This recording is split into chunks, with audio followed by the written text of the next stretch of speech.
Welcome to episode 201 of Angela Watson's Truth for Teachers. I'm your host, Angela Watson, and I'm here to speak life, encouragement, and truth into the minds and hearts of educators and get you energized for the week ahead. Today, I'm talking with Tanesha B. Forman, a middle school teacher with 15 years of classroom experience, about freedom dreaming and reflective teaching practices. Visit truthforteachers.com to get the transcript or find our Truth for Teachers podcast community on Facebook. This episode is brought to you in part by ViewSonic. They're a leading global provider of visual solutions and a dedicated member of the educational community for over 30 years. They're proud to support teachers in schools by releasing new tools to help teachers teach remotely. Their MyViewBoard digital whiteboarding software has multiple distance learning tools that are currently offered for free during these trying times. Teachers have the option to either teach live or record the lesson to be shared later. Check it out today and get access at myviewboard.com/distance-learning. Also, if you want an education master's degree program that equips you to make a real difference in the lives of kids, check out Marian University.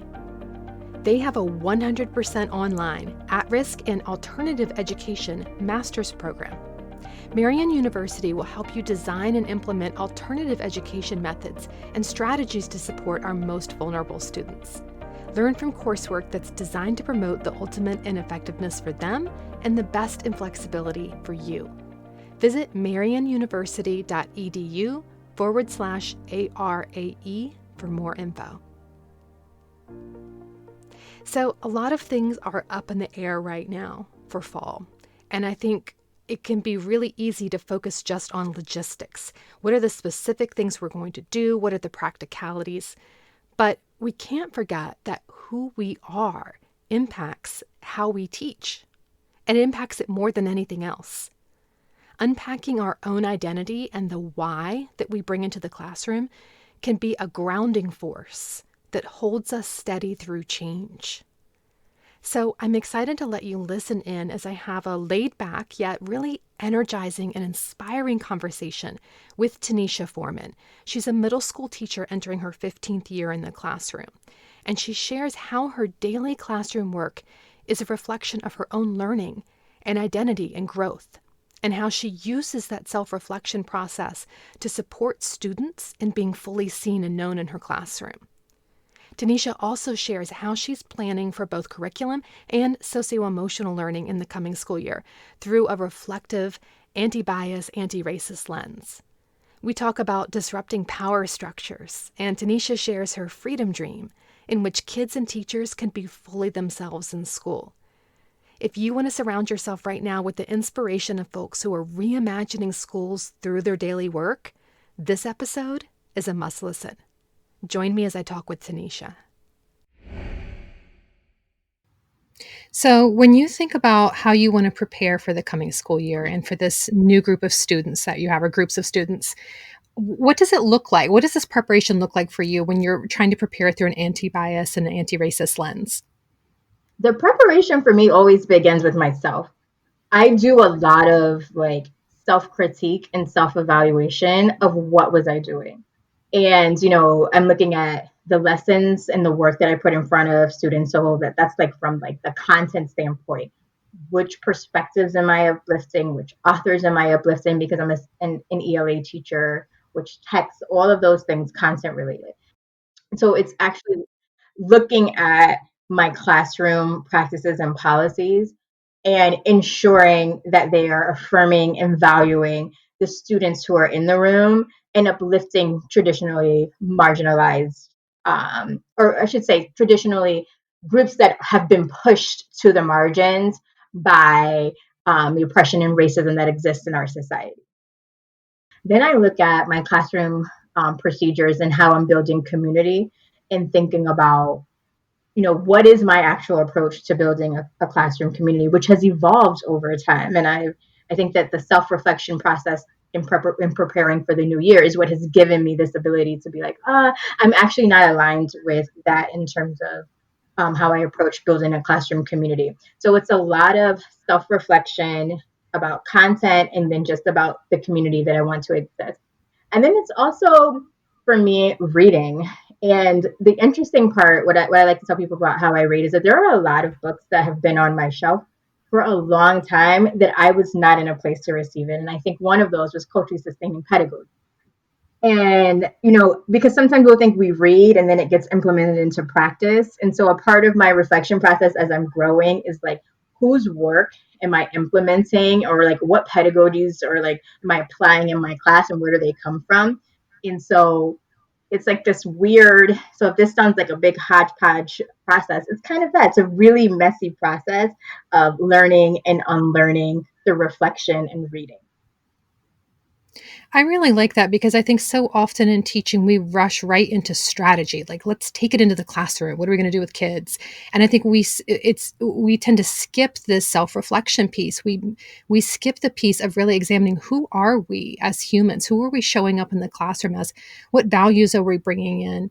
What beliefs are we bringing in? And how is that showing up for kids? And I think what you're describing here, this process of continually self-reflecting and continually growing, continually feeding your mind and your soul with resources that challenge you, I think is so integral to the process. So I'm glad to hear you talking about this. Oh yeah, and I think it's also something that's overlooked. Like whether, regardless of what type of education context you're in, there's always room for you to either like opt in or opt out. And I teach at a charter school where someone could be like, "Oh, we're very strict, or we have this level of rules," and I'm like, that does not take away like my personal beliefs and what I bring into the classroom, because like I don't want to. There's no possible way, not even that if I want to or not to, for me to leave that behind. And there's so much that I believe about what enters my mind and how that contributes to my practice. And so I've gotten really real with myself, or especially over the last couple of years, where I've been like, what are you doing and why? Because that's what has allowed me to ascend to the next level. And it's not an end level I'm trying to get to. It's just like the constant ongoing development that needs to happen in order for me to become a better educator. What does this look like in terms of building community and the kind of relationships you have with your students? Yes. So I used to think of this in terms of like classroom management. And that's a big thing, because it's like now I no longer think of this as like me serving as like the manager of a classroom. And so part of the process has been owning the fact that we are developing a classroom community. And in any community, you have people, everybody's contributing their voice and contributing their ideas. And you have a set rule, whether you write it down or not, there's like a set rule of agreement or a contract that you set that you follow. And so approaching the year, that's something that has risen as been something really important for me to do, which is to, like, instead of going in and be like, I need you all to fill out this stuff for me, meaning like surveys, because like there's a time and place for those things. It's more about, I need us to start to think about who we are, how we're going to interact, how we will engage with one another, and why.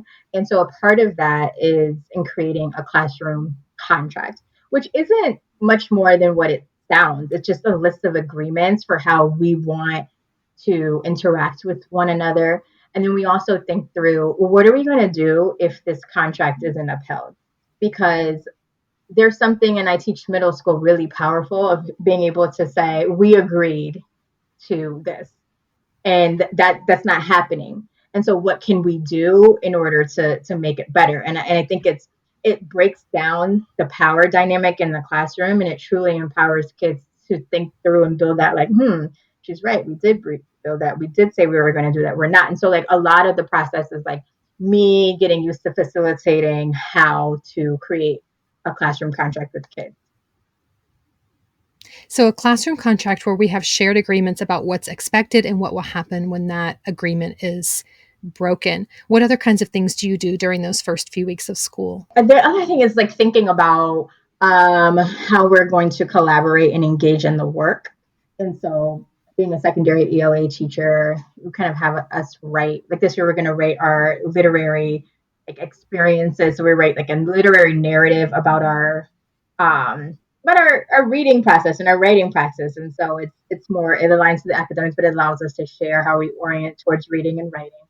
We're working on cooperative and collaborative learning. So it's just kind of like how will we engage with one another? What will that look like? And so we're actually practicing that skill because once again, I teach middle school and a lot of it comes in the maybe I don't want to work with this person or maybe I don't. And so we kind of talk about insider, outsider dynamics and what that does and how that affects the classroom. So it's a lot of putting what we put into our contract into action. It's like I'm trying as much to kind of disrupt traditional power that teachers bring into the classroom because I came into education when it was like, don't smile until like the winter holiday. And I just kind of was like, I oriented myself towards that. I was like, that is the truth. And so, like, I have kind of swung, and I know that pendulum swinging isn't the best, but it's like through that self reflection process, I've kind of walked back and been like, if I went into any type of a relationship where I thought the person was genuinely upset all the time because they've rarely smiled, they've rarely showed any emotion, am I going to feel empowered to be my best self? Am I going to want to operate in this space? Like, and my answer was no. And so it's now shifted to being more about me trying to figure out like the dynamics in the classroom and allowing that to be what it's going to be. Which if you were a leader and you're used to it being a little more rigid, you're probably going to be like, what is Mrs. Forman doing? But like when you come into my classroom in October, you'll see like, oh wow, this feels different. It's because I'm like taking time to go through that cycle of like we're getting to know each other, we're building the relationship, we're trying to as much as possible create a very strong base for the experience we're going to build during the year. I like what you said about disrupting power structures, because like you, when I first entered the teaching profession, it was the late '90s, and we leaned really hard into the teacher as the authority. The teacher was the expert. The teacher was in charge, and getting kids to respect our authority. It was just the norm. And so that has been a continual process of unlearning for me too. I feel the same way in terms of the pendulum shift back the other way, because I think we emphasized one more than the other. And you're so right that when you that kind of structure just doesn't really set kids up to feel like they can be their best, and also that they can really show their full identity. And I think that's an important piece of this. I'm wondering if you can speak a little bit more to supporting kids and being able to show up fully as they are in the classroom, and disrupting those power structures. What does that look like for you? We have an entire identity. It's like a mini unit where we're talking about like who we are and like what identity is and what are like we'll talk about how identity markers and our social constructs and what that means and like what are some of the groups that you're a part of. We talk about real versus perceived identity. We talk a lot about shared identities versus different identities and how like this isn't like we're not competing to be anybody but just more so having a lot of pride in who you are as well as respect for others. And so I guess that's in the lens of like developing that cultural competence. And so the first, and we do this early, I don't think it's the first week, but it's like in the first trimester, we're talking a lot about identity because that's going to continue to build on our ability to work in groups. That's going to build in our ability to connect and to engage in disagreements and to understand where one another is coming from. And a big piece of that is the overemphasis of like nobody, like you define yourself. And so if you define yourself, then you're actually in charge of yourself. And so you get to make the decisions that you want when you want it. And I think that this identity work that I've been doing for quite a few years with kids, I don't even know how it slipped my mind because it's like a big piece of the beginning of the year is is why I feel like when I shifted the other way, one day I was in the classroom and I realized I was like, I cannot actually make the students do anything. Like if every single student in this class said no, I have nothing. And that was when it's like the light bulb went off in my mind and I was like, yeah. There has to be like and I actually tell my students that. I'm like, I actually can't make you do anything. You have that power. You lean into your power when you choose to say, yes, I'm gonna do it or no, but you just have to know that it's in your decision making. And it all falls into like who you want to be or who you're becoming. And I found that for some kids it was like, whoa, I've been in school for like 7 years. You mean to tell me that you're not in charge? And it's a cute moment, but it's also like a moment where I'm like, I put the power back on kids, and I'm always, if you come into my classroom and you listen to the language that I'm using, it is about power, it is about being who you are, and it shifts back to like the identity work that we do at the beginning of the year. If teachers are listening to this and thinking, that sounds amazing, I want to do a mini unit on identity as well, where can they go for those kind of resources? How did you put your unit together? I came back to pieces of my identity that I felt like were driving my why in the classroom. And I needed to like unpack that. So, cause like it was impacting how I was engaging with kids. And so I always tell people that before you start being like, I need to do that, like for every single thing, even like in identity, it starts with like you thinking about who you are and what you bring in your why. When I think about culturally relevant pedagogy, I started thinking about like, this is the part where I am reflecting on what I believe and whose work I believe and why. And so I knew that there was like an academic excellence part. And then I knew that there was something about cultural competence. And then I knew socio-political consciousness. And so I guess I leaned into better understanding what cultural competence was or what it is. And that led me to be like, oh, if I'm going to, if a part of this work is to help students to like bring awareness about others and lean into their identity, then perhaps we should do identity work. And so it started with Dr. Gloria Lassen's Billings work, which has created a lot of different pieces of work now. And so that's how I started creating my work. And I kind of went back, and there were some teaching tolerance resources. I think they have like some standards that kind of walk through outcomes and scenarios. It's called Critical Practices for Anti-Bias Education. Are there any pitfalls that teachers should avoid or things to watch out for? Any common mistakes they make when they're trying to build relationships and community and do these kinds of things with their kids? Just be aware of the fact that no matter how you try to deconstruct power in your classroom, you still are the authority figure in the classroom, and your students are looking to you, and that your opinions matter to them. And so that's something I'm still working on, because I know how much my students love me, and that's not to be arrogant. I'm always aware of like how I respond to them and how I interact with them. So that's I think another pitfall is seeing, the identity work or the anti-bias, anti-racist work as something that comes with an expiration date. It's not something that you do in the beginning of the year. It's not something that you just do in the middle of the year. It should be weaved throughout what you do in your content.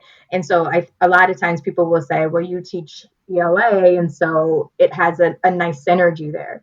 And I would like to argue back that like when our students are going in between classes, they're not like, well, let me just take off this part of my identity because it no longer applies because I'm in math. So understanding that who we are and how we show up appears in everything that we do, and we should value it in that way. And it doesn't matter what content you teach.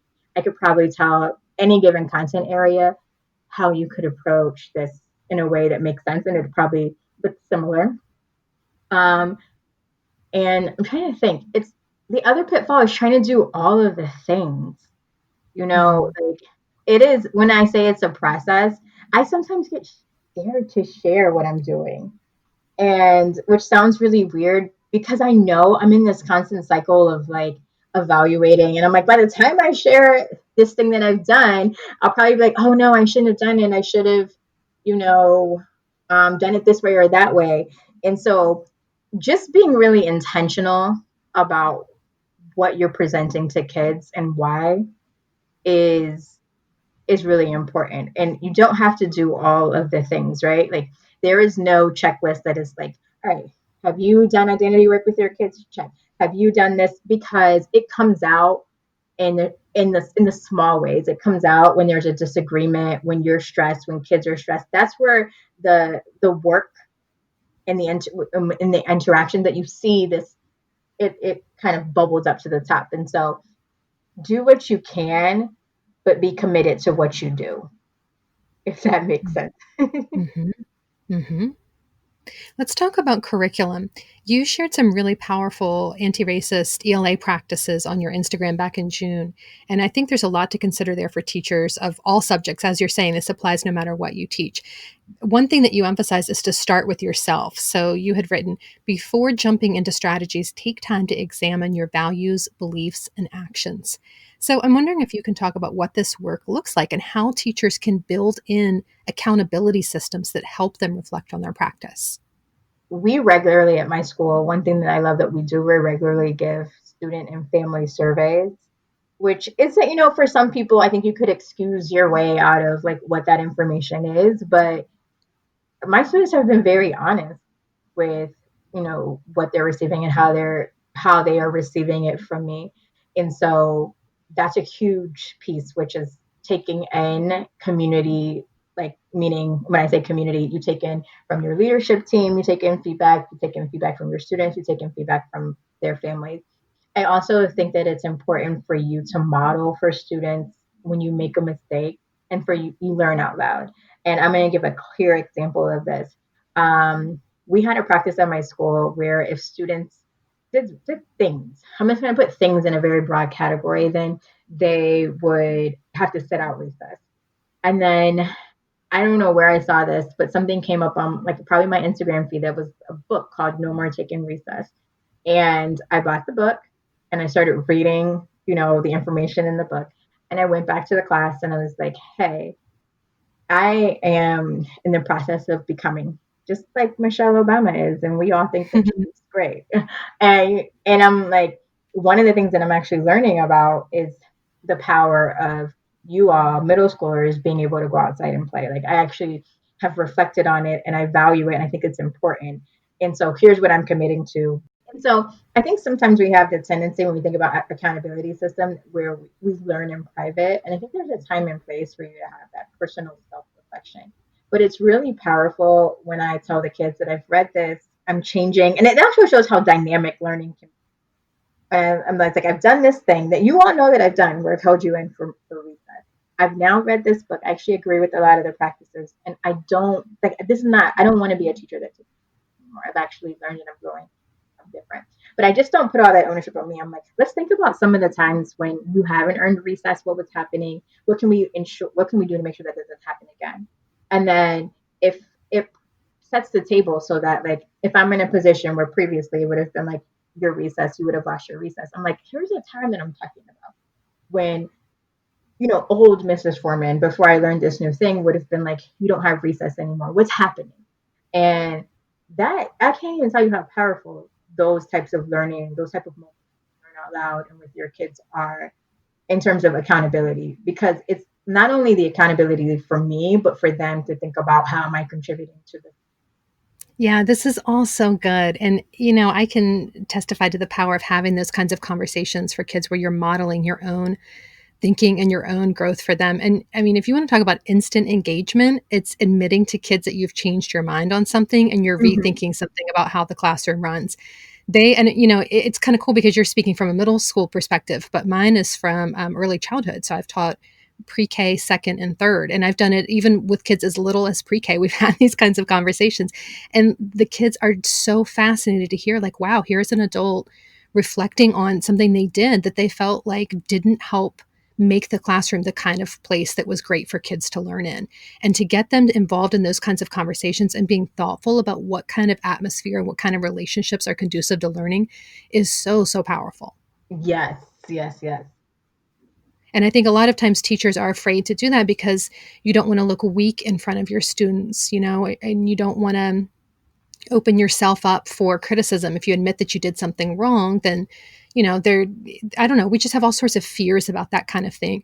And I think for a lot of us, when we were growing up, we didn't have teachers who taught us like this. And so Mm-hmm. we're not used to seeing adults modeling that kind of behavior. But how powerful is it? Think about how much you and I have had to unlearn that sort of, just dominating, respect me, I'm in charge teaching. Imagine if we raise kids now so that they see from a young age what it looks like to get new information and change your mind, to Yes. get new information and have a different opinion, to be constantly seeking to learn and grow like that. If when we're modeling that for kids and how to pivot, how to change course when you realize you were wrong about something and to realize maybe you were missing something before, I just think that's one of the most powerful things that we can do. And as you're saying, it's not like it's not a curriculum necessarily. It's not like a planned set of lessons. This is just how you show up in the classroom. It's how Mm-hmm. you're living your life and how you're then showing up for kids. Am I saying that right? That is exactly it. Exactly. So when you are planning lessons and you're thinking about what you want to include in your curriculum, you really recommend that teachers be intentional and think about which voices and experiences are being centered in the curriculum, as well as which voices and experiences are being centered in the classroom. So, whose perspectives are dominating, whose perspectives are largely missing, who's not participating in class, who's not seeing their viewpoint represented in the curriculum, and that sort of thing. Can you say more about what that looks like in action? Yes. Whew, that's a big one. And so, I think about um, my current school where I mean, like we have a lot of shared identity in our classroom, but I'm always thinking about how are we presenting stories of Black Americans, and then how are we presenting, or are we presenting any stories of Native Americans or Indigenous people? How are we presenting information about the LGBTQ plus community, right? And all of these things, and it's so much. Like even right now I feel like I'm feeling overwhelmed, but there's something about really taking a critical lens to how different groups show up and work, and how that might be either silencing or stereotyping of groups. And so when I look at the texts that are put in front of kids, super intentional about themes that show up, and authors that are showing up, and when they wrote and how they wrote.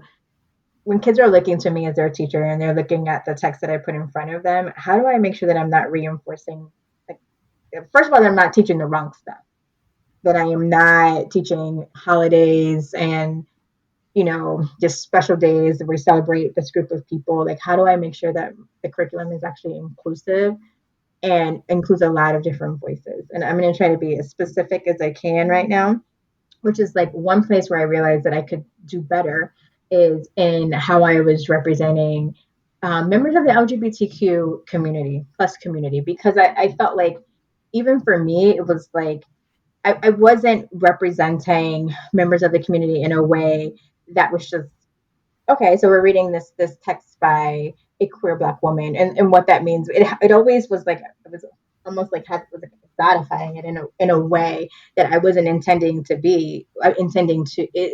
it to be. And so I'm going back through my text and I'm thinking about how I've explained authors, which authors am I going to put in front of kids this year? How am I going to talk about the authors' identities and why? And that's a place where I'm doing a lot of work, because for so many years I've like been like, oh no, I don't know how to approach that. And it's just like, no, Tanisha, you know exactly how to approach that. You just need to think through which texts and which authors you're going to put in front of kids. I'm right now in real time, I'm reflecting on how much work I have to do in in terms of like where I want to go and the books that I want to put in front of kids and the voices I want to uplift. It can feel overwhelming. Like in this moment, I feel like I have a lot of work to do, but I also know and believe in the power of just like, I can't do everything at once. What can I do better and continue to build on? And so, what I know I want to do better is I want to get better at uplifting the LGBTQ plus community in the classroom through books, through authors, a number of different ways. And I just need to make sure that I am taking that step to ensure that it happens. And that's the first step. And I feel like after I take that step, there's going to be the next step that happens. But like, right now, I'm like literally coaching myself around like, you can't get overly upset about what you did not do in the last 14 years, but you're trying to push forward and say, like, I'm trying to broaden what I do and how I do it. And this is the next step that we're going to take as a class and you're going to take as a teacher. I think that makes total sense. And I think, you know, the feeling of overwhelm, like you know how much there is still to learn and how much still that you want to try to do with your students, or you want to show up for your kids and continually improve. I think that can be really energizing too. If you look at this as this lifelong process of becoming, as you're saying, Mhm. like becoming the person that you're really meant to be and the teacher that you're really meant to be. Some of the stuff that you have not learned how to do yet, for me, it just feels really energizing. And I feel like I always want to teach something that I'm personally learning, even just when it comes to the podcast, a lot of the topics that I'm on here exploring are things that I'm really passionate about, that I'm discovering, that I'm looking deeper into. And I think it's the same thing when you're teaching students. When you're reading a book that's really inspiring to you, or you're watching a TED talk, or there's just a podcast, even something that is really moving you and making you a better person and deepening your thinking, making you a more critical, conscious consumer of information. I think that kind of shines through and it fuels the work with students. So for me, it's really energizing to me for the work, this constant growth, because if I felt like I already had it all figured out, I wouldn't be excited anymore to teach. Does that make Mhm. sense? It makes perfect sense. You do get an energy, and it's what keeps me moving forward. And Hmm. it's the commitment to, like, I don't believe that I could get to this point of like feeling so energized if I was not very real with myself on areas where I needed to grow and learn. And it is that, and I know I keep coming back to the self work, but it is in that space that propels me forward. It's just like I have not, like, I still have work to do. And that contributes to what you're saying, which is like, yep, now I'm energized. I've had my moment of like self pity, I didn't do it. And now I'm going to jump into it and do it and continue to move my work forward. And that's what allows me to ascend as an educator. And it keeps me, grounded, and sometimes I kind of fly high when you're like, oh yes, I did that. Now I can keep, going forward with it. Hmm. I know that you are a fan, like I am, of Dr. Bettina Love's book, We Want to Do More Than Survive, which to Mhm. me is probably the most powerful education book that I have read in the last year or so. I cannot recommend it highly enough. And in that book, she talks about freedom dreaming and envisioning a just and equitable world as fuel for the work and as inspiration for joy. And I wonder if you would share with us what freedom dreaming looks like for you when it comes to teaching and learning in schools. It's just like a belief and an ability to exist beyond this moment. And like when I'm in the classroom, it's like with beyond the borders of what's happening in this classroom. Like freedom dreaming is completely reimagining or abolishing what has ever existed in order to pave a new way or to create a new um a new way of doing something, I should say. And I think what I love about it is that there's so much joy and passion and love in doing things a different way. And there's so much when you think about identity and being who you are and showing pride. And that's something that, like, giving yourself the freedom to be like, I'm gonna show up just like this. I'm gonna be who I am. It is what it is. It's a part of my freedom dream, because I think that in that same book she talks about spirit murdering.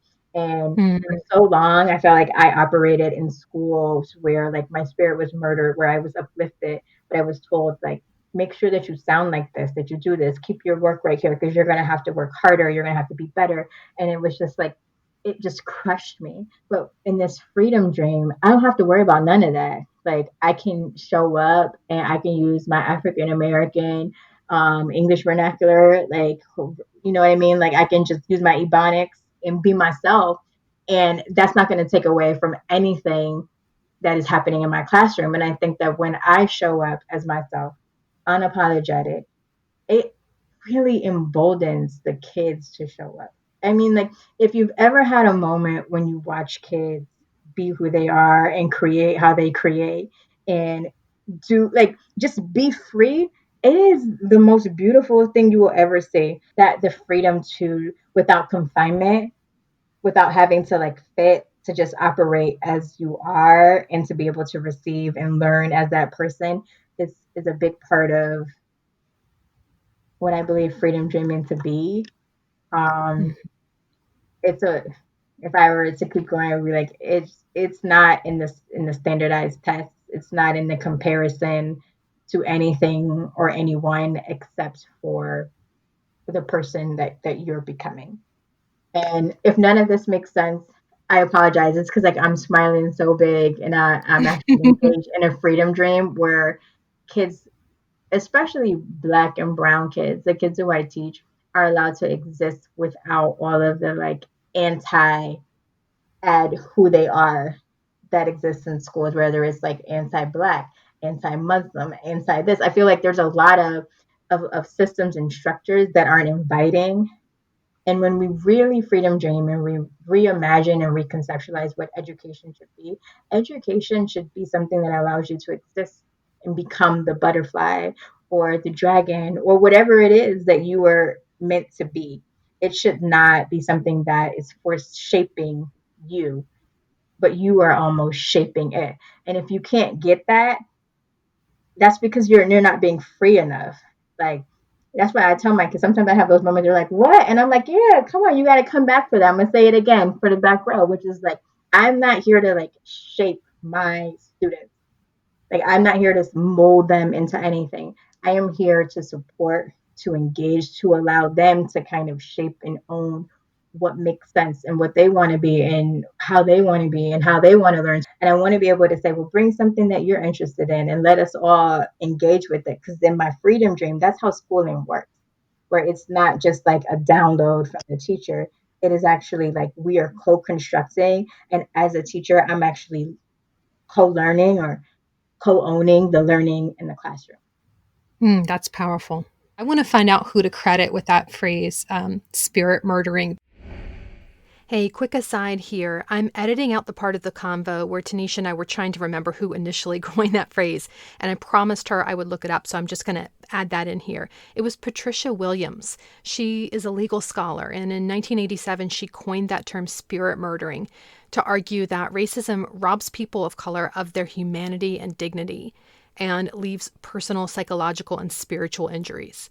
So, racism is traumatic because it is a loss of protection and safety and nurturance and acceptance, all the things that children need in order to enter the school and learn. Okay, back to our combo. When I read that, it struck me in such a powerful way because yes, that is what schools do, particularly to what Dr. Love calls dark children, meaning Black and brown children, marginalized groups of kids. And I think, to some extent, I think all children and I think teachers experience spirit murder under the current systems. It is a soul crusher. A lot of the ways that we do schools is just soul crushing. Mm-hmm. It is. And I think it is easy to descend into hopelessness, especially right now, I feel like, because we're in a crisis and things are just nuts at the Yeah, moment. And I think holding on to the freedom dreaming to me really spoke to me, even as a white educator.